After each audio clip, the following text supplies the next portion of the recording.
Welcome to a special Asia edition of your West Wing Week, your guide to everything that's happening at 1600 Pennsylvania Avenue and beyond. This week, the president skipped across the Pacific and traveled from Midway Atoll to Hangzhou, China, where he met with world leaders. Then the president stopped in Laos, becoming the first U.S. president to visit the Southeast Asian country. That's September 2nd to September 8th, or... Whose coconut is this? There you go, Dan. Thanks, sir.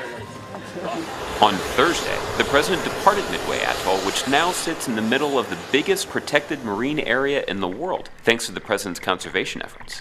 On Saturday, the president arrived in Hangzhou, China, for his 10th and final G20 summit.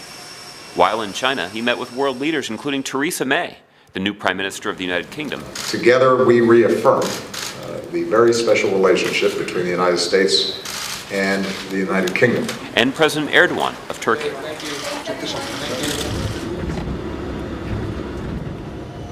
On Monday night, the president landed in Vientiane, becoming the first U.S. president to visit Laos. On Tuesday at the presidential palace, President Obama and his counterpart, the president of Laos, toasted to the new future between our two countries, one based on reconciliation and shared understanding.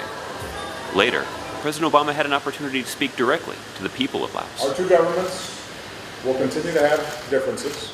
That's true with many nations. As we do around the world, the United States will continue to speak up on behalf of what we consider universal human rights, including the rights of the people of Laos to express yourselves freely and decide your own future.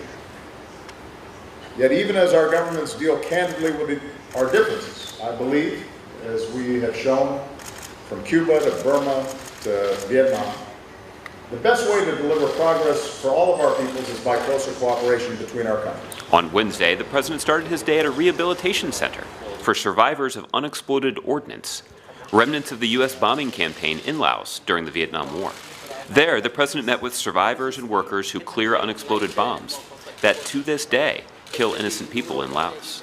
Then he boarded Air Force One en route Luang Prabang, a city 186 miles to the north. There, the president toured a beautiful temple and met Buddhist monks who live there.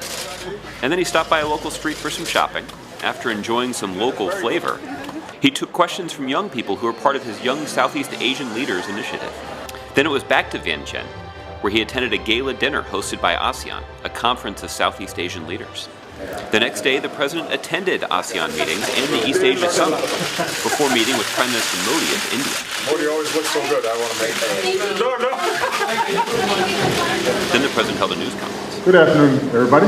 And when I think back to the time that I spent here as a boy, I can't help but be struck by the extraordinary progress that's been made across so much of the region in the decades since, even as there's still a lot of work to be done.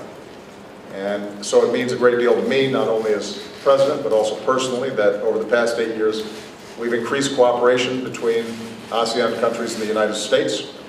It is unprecedented, the breadth and depth of our relationships, and I think it's one of the most successful parts of our rebalance policy. After a long and busy week, the president boarded Air Force One late Thursday, heading back to D.C., where he landed in the wee hours of Friday morning. Thanks for checking out this special edition of your West Wing Week, and check out our Facebook page for some more videos. Don't bump into anything.